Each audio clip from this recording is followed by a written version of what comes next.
Bonjour tout le monde, ça me fait plaisir de vous voir. Je pense que j'ai déjà vu quelques-uns d'entre vous au cours des présentations des dernières années où finalement on n'est jamais allé nulle part. Mais là, c'est la bonne année. C'est la bonne année. Puis ça me fait particulièrement plaisir de vous parler de la Polynésie parce qu'effectivement, c'est le paradis sur Terre. C'est également, il y a une ruée vers la Polynésie.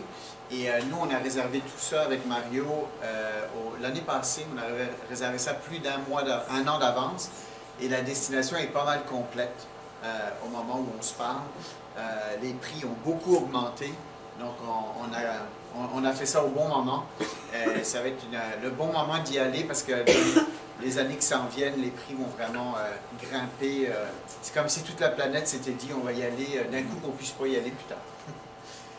Une autre chose que j'aime beaucoup aussi, en général, au niveau de ce voyage-ci, la manière dont il est monté, c'est que la plupart des voyages en Polynésie, on ne voit pas grand-chose, on voit des hôtels, et puis on s'émerveille de la beauté, mais en général, il n'y a pas d'activité d'incluse, parce qu'on pense souvent à la Polynésie comme une destination de lune de miel, alors que c'est beaucoup plus que ça. Et donc, avec Mario, on vous a inclus des activités pour que vous puissiez vraiment profiter de la destination. Fait que le voyage, il est du 17 je retourne en arrière, du 17 au 28 novembre, donc c'est un 12 jours, 9 nuits sur place, puisqu'on a une nuit à l'aller, une nuit au retour. Et on va voir les trois îles principales de l'archipel, donc Tahiti. En fait, on parle souvent de Tahiti comme étant le pays, mais en fait, Tahiti, c'est une des îles de la Polynésie française, où se trouve la capitale administrative, Papeete. Ensuite, on a Moorea, qui est l'île sœur, qui est juste à côté ici, où on va y aller en bateau. Et ensuite, de Moorea, on va voler jusqu'à Bora Bora, le fameux Bora Bora, à peu près 50 minutes de vol. Et on va revenir de Bora à Tahiti pour une dernière nuit. Au niveau des vols, on va partir d'Ottawa à 7 h le matin. De bonne heure et de bonne humeur. C'est ça. Mais qu'est-ce que c'est se lever tôt pour aller au paradis? On va faire un petit transfert à Toronto. Et je suis allé, il y a 2 semaines, j'ai transité par Toronto pour aller à Hawaï. Et à ma grande surprise et satisfaction, maintenant ils ont fait un couloir où, quand on arrive dans un vol intérieur, on n'a plus besoin de ressortir, de reprendre l'escalier qui monte. Là, il y a encore un escalier qui monte, mais ça nous amène directement à la douane. Oui. Et on n'a plus besoin de... Avant, c'était vraiment pénible. Et ils ont enlevé le système de... il y avait comme un tableau avant, là où il fallait attendre que notre nom soit affiché. Ouais. Tout ça, ça a disparu. Je pense que c'était l'exemple de quoi ne pas faire. Donc, ça a vraiment été, vraiment bien été. Fait que, juste pour vous dire de ne pas trop vous inquiéter. Puis, il y a quand même un bon temps de connexion, donc on n'est pas stressé entre les deux. De Toronto, on s'en va à Los Angeles. On arrive au terminal 6, on récupère notre valise, puis on marche jusqu'au terminal de Tom Bradley, qui est à peu près à 10 minutes de marche, ça dégourdit les jambes. Et on a amplement le temps, ce qui est génial. Parce qu'on se rend à Tom Bradley, très beau terminal, on peut magasiner un peu et surtout on n'est pas stressé si jamais il y a un vol en retard ou quoi que ce soit. On part à 23 h 30 et on arrive le lendemain matin à 6 h 10 à Papeete. Et contrairement à ce que l'on pense, le vol de Los Angeles à Papeete, ce n'est pas un vol qui est si long que ça, c'est 8 heures. Donc c'est grosso modo comme Paris-Montréal. Hein, souvent on pense que c'est des heures et des heures et des heures, c'est un vol de nuit, donc ça se fait plutôt bien. Et on est sur Air France, quand même une très bonne compagnie. Donc on arrive le jour 2 à 6 h 10, l'accueil à l'aéroport, il y a toujours des locaux qui jouent de la musique. Dès que la porte de l'avion ouvre, c'est vraiment un feeling spécial parce qu'on a vu le lagon en atterrissant, il fait beau, on entre complètement dans une autre dynamique. On passe la douane. Depuis, ça a été annoncé hier, il n'y a plus aucune formalité par rapport au COVID pour la Polynésie, à l'exception d'un test antigène qui doit être fait 24 heures avant le moment où on rentre dans l'avion pour se rendre. donc pour vous, ce sera à partir de 7 heures le matin. C'est juste, et de toute façon, vous en avez besoin pour aller aux États-Unis pour le moment. Donc, c'est la seule chose, un test antigène que vous pouvez même commander sur Air Canada et le faire à la maison par vidéoconférence avec une infirmière. J'ai fait ça la semaine dernière, c'est vraiment, vraiment super. Donc, bien content qu'ils aient enlevé toutes les... Avant, il fallait faire un test en arrivant, un test le jour 2, un test le jour 5, s'enregistrer sur une plateforme. Tout ça, ça a été enlevé. Donc, facile, facile. On s'en va à l'hôtel Intercontinental Tahiti, qui est sans conteste mon hôtel préféré sur l'île. On va avoir un petit déjeuner. Quand vous arrivez tôt, les chambres vont être accessibles à partir de 8 heures. Vous arrivez... et puis je vous jure, quand on arrive, le lobby de l'hôtel, il donne sur le lagon, on voit Moorea en bout de ligne. C'est vraiment comme « oh wow ». On s'en va au déjeuner, c'est un magnifique buffet. Puis après ça, on va dans nos chambres. Mais on en ressort vite en fait, parce que je pense qu'on veut juste comme profiter de la beauté. La première fois que j'ai emmené mes parents là-bas, ma mère me disait « j'aimerais ça pouvoir dormir les yeux ouverts pour rien manquer ». On a le reste de la journée libre, comme ça, si on est un peu fatigué, puis on peut profiter de la piscine. Il y a un lagon qui a été créé aussi sur le resort. Et le soir, ça donne qu'on arrive juste la journée où il y a une soirée marquisienne. Une petite saveur polynésienne, ananas et jus de fruits. Donc la soirée marquisienne qui est à l'hôtel, pour le moment, qui est programmée cette journée-là. Mais votre souper est inclus. Donc ça, c'est l'hôtel. Donc la réception est au milieu. Puis ici, là, c'est ouvert. Puis c'est de là où on voit le lagon. On voit Moorea. Vos chambres vont être dans le bâtiment principal ici. Ici, il y a la piscine extérieure. Ils ont recréé un lagon. Et puis, il y a les pilotis ici. Mais vraiment, vous êtes sur le plus beau spot sur l'île. Ça, c'est le Tiki Bar. Donc, on peut aller prendre un petit verre tout en étant dans l'eau. Puis c'est une piscine à débordement qui donne directement sur le lagon. Et au fond, ici, on voit Moorea. Ça, c'est vos chambres. Donc, on est dans les couleurs locales. Donc, ça, c'est en fait le restaurant Tiki où vous allez avoir les déjeuners et les soupers. J'ai mis des photos du buffet, mais c'est gigantesque. Il y a un choix absolument incroyable. Et c'est la scène où il y a le spectacle le soir. Donc, évidemment, tout est ouvert. Hein. On n'est pas enfermé dans une salle climatisée quand on est en Polynésie. Donc, ça va être le spectacle qui va s'offrir à vous pendant votre séjour sur l'île principale. Le lendemain, ce que l'on a fait pour vous permettre de poser vos valises, puis pas refaire vos valises tout de suite pour aller à la prochaine étape, on a fait une journée d'excursion au départ de Papeete vers Moorea, puisque c'est une demi-heure de traversier. Donc, plutôt que de vous faire repacter vos valises, vous en allez à Moorea, rester là, puis repartir, on le fait en une journée en aller-retour. Donc, on va prendre le Aramiti le matin à 9 h, on va arriver à 9 h 30 et on va faire le tour de l'île. Donc, on va voir les grands classiques, les plus belles baies, comme la baie de Cook, le cratère de volcan. On va aller au Belvédère, de où on a une vue absolument à couper le souffle. On va aller voir les plantations d'ananas. On va faire un lunch de mets locaux. Donc, vous allez avoir le poisson cru cuit avec du lait de coco, les poissons frais, toutes sortes de mets locaux. C'est vraiment très intéressant et très très bon. Les fruits, évidemment, les jus de fruits.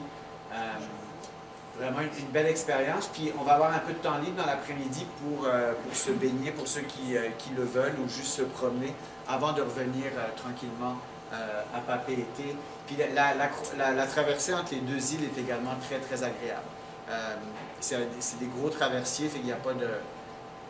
on sent très peu la mer. Donc à ce niveau-là, pas de souci à se faire.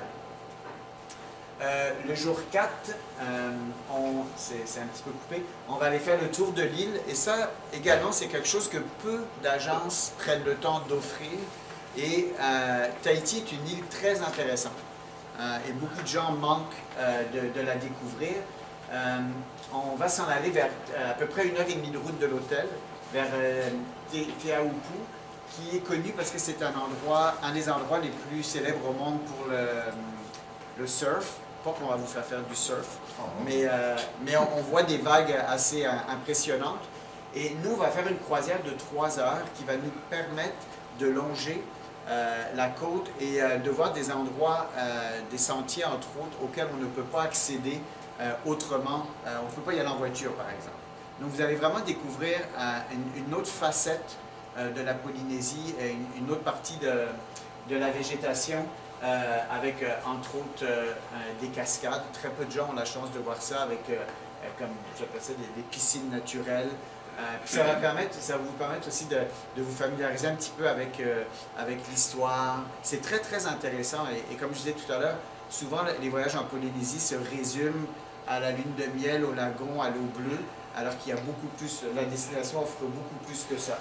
C'est juste la chambre. C'est ça qu'en lune de miel, c'était juste la chambre, ça se résume. Oui, c'est grosso modo. On a également, donc vous voyez un peu l'eau naviguer sur ces eaux-là, c'est jamais désagréable. Et puis on a un lunch qui est inclus au restaurant La Plage, qui est ici vraiment sur le bord de l'eau. Vraiment une très. Donc le matin on est sur l'eau, on va manger à la plage et l'après-midi en retournant vers la capitale, donc on continue notre tour de l'île, on va aller visiter les jardins de Vaipai, où on retrouve le seul lac d'eau douce en Polynésie, vraiment avec des fleurs absolument magnifiques. On va aller voir un site archéologique, puis là ça va nous faire réaliser à quel point il y a de l'histoire en Polynésie et que c'est vraiment intéressant à découvrir. On va nous parler également de l'occupation américaine pendant la Deuxième Guerre mondiale, des choses que moi, la première fois qu'on m'en a parlé, j'étais comme « Hein, quoi? » C'est très intéressant. Puis on va revenir tranquillement à l'hôtel où on va avoir notre souper. Une autre chose aussi, c'est rare que les voyages en Polynésie incluent des repas. Puis c'est très désagréable d'arriver en Polynésie puis de se rendre compte que oui, j'ai payé, j'ai vraiment eu un bon prix, mais à chaque fois qu'on mange, ça coûte 100 $ par personne. Et quand vous regardez le prix, dites-vous, vous avez un lunch ce jour-là, vous avez vos soupers, c'est vraiment quelque chose de très important. Donc, après notre troisième nuit à Papeete, on s'en va à Bora Bora. Donc, on va prendre un avion de la compagnie intérieure qui s'appelle Air Tahiti. Et on s'en va vers l'aéroport de Bora Bora, vous voyez, avec une grosse tour de contrôle. Donc, l'aéroport est sur un motu, sur une petite bande de terre. Donc, il n'est pas relié à l'île de Bora Bora, hein, parce que Bora Bora, dans le fond, c'est un volcan où le centre est encore à l'extérieur, puis on a des motus tout autour. Donc, quand on arrive à l'aéroport, on est accueilli par quelqu'un de l'hôtel, on prend le traversier de la compagnie Air Tahiti, on s'en va sur l'île de Bora Bora, puis là, on va être transféré à notre hôtel. Et on est au Maitai Bora Bora. Alors, ce que j'aime beaucoup de cet hôtel, c'est à Bora, on va retrouver beaucoup d'hôtels 5 étoiles, 5 étoiles plus, où je trouve personnellement que le côté polynésien a été un peu mis de côté. Ici, on va être plus dans un 4 étoiles. Je trouve, par exemple, au Four Seasons, au St. Regis, que quelque part, quand on est sur le resort, on a l'impression qu'on est aux États-Unis. Une autre chose, quand on est sur les hôtels qui sont sur les motus, les navettes vers l'île principale, vers Bora Bora, s'arrêtent à 18 h. Donc, si vous voulez aller souper un soir au fameux Bloody Mary, qui est un des hôtels, un des restos les plus connus, bien, vous pouvez, à toute fin pratique, pas, parce que vous ne pouvez pas retourner à votre hôtel. Il y a aussi un restaurant Michelin sur l'île de Bora Bora. Si c'est quelque chose que vous vouliez faire pour vous gâter, ben, vous ne pourriez pas en étant dans des hôtels qui ne sont pas sur Bora Bora. Et puis j'aime beaucoup le Maitai, c'est un hôtel qui est vraiment à échelle humaine. Donc vous avez deux choix. On a un certain nombre de bungalows plages, donc qui sont juste ici. Donc le resort est en fait séparé par une route sur laquelle il passe à peu près 2 voitures aux 45 minutes. C'est vraiment pas un problème en tant que tel. La réception est ici. Puis on a les bâtiments ici où il y a les chambres, mais vous êtes de ce côté-ci, donc dans les bungalows plage. Puis on a quelques bungalows sur pilotis pour ceux qui veulent vivre cette expérience-là.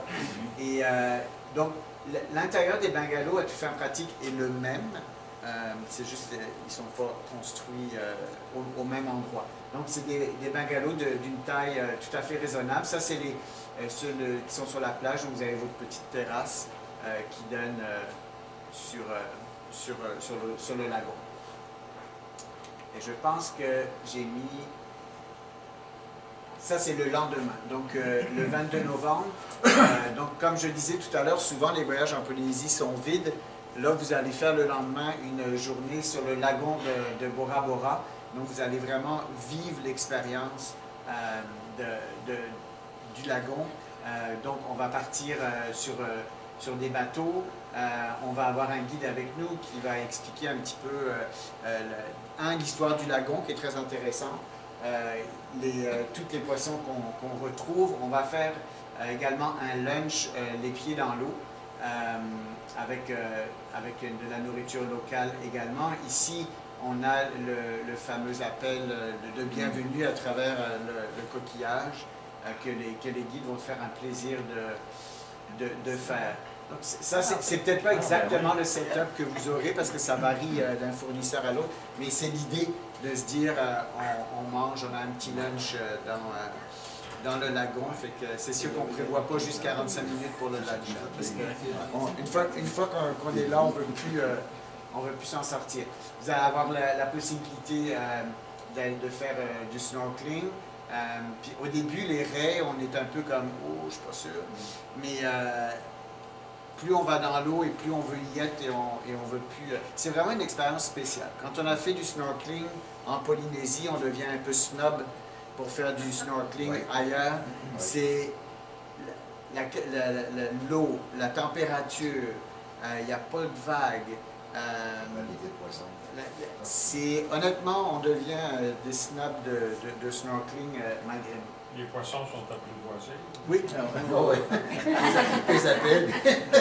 Il y a quelques piranhas, mais non, c'est pas vrai. C'est une autre chose que j'adore de la Polynésie. Il n'y a rien de dangereux, ni sur la mer, ni sur la terre. Quand on va à Fidji, par exemple, qui est une destination qui est absolument magnifique, mais il y a des serpents de mer. Quand on va en Nouvelle-Calédonie, à l'île de Pin, il y a les petits serpents qui sont sur la plage. Il faut être bien malchanceux de se faire piquer, mais ça existe. Il y a 2 endroits au monde, les îles Cook et la Polynésie française, où il n'y a rien qui va nous piquer.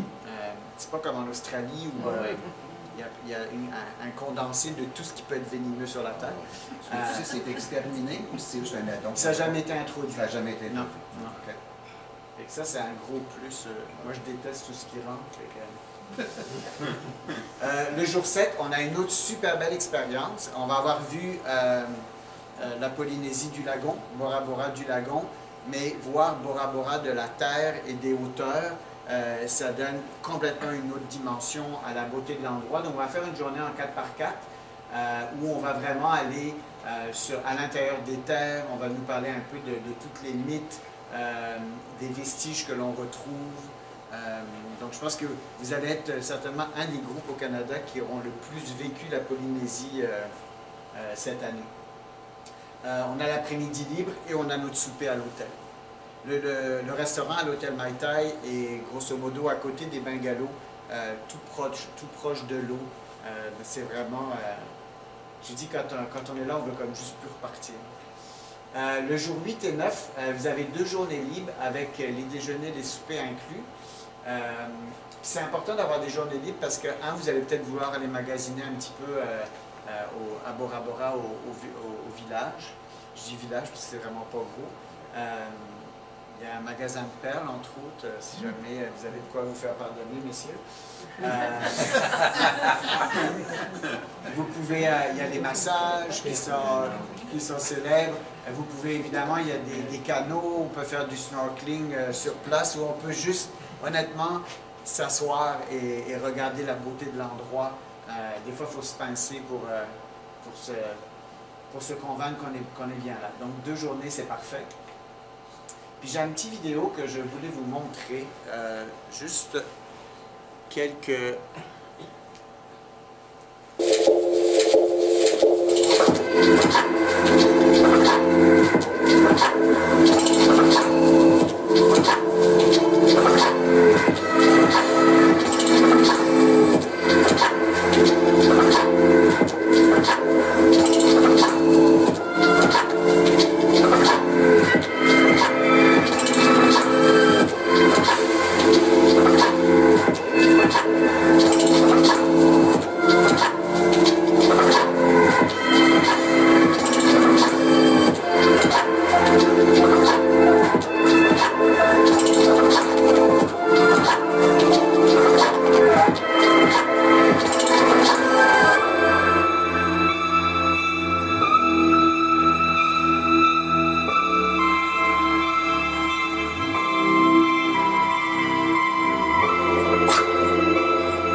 C'est juste pour vous mettre un petit peu l'eau à la bouche.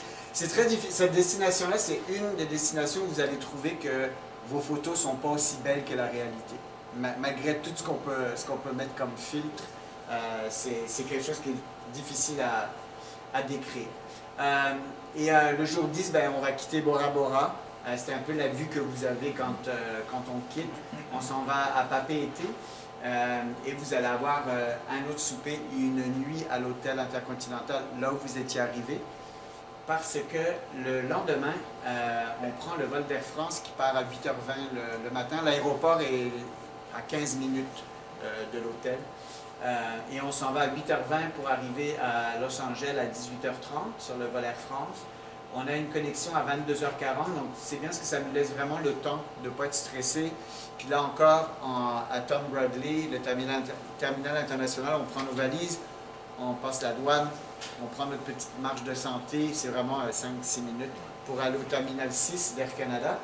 Et on part à Los Angeles à 22h40, Toronto 6h19, et on connecte à 8h10 pour arriver à Ottawa à 9h11 le 28. Quelques petits trucs par rapport à la destination. Il y aura 5 heures de décalage en Polynésie à ce moment-là. Il y a une partie de l'année où il y a 6 heures, parce que la Polynésie, c'est comme Hawaï, ça ne change pas d'heure. Donc en ce moment, c'est 6 heures, mais en novembre, c'est 5 heures, parce que nous, on aura changé, on sera à l'heure d'hiver. Donc si jamais vous allez regarder, en ce moment, c'est 6 heures.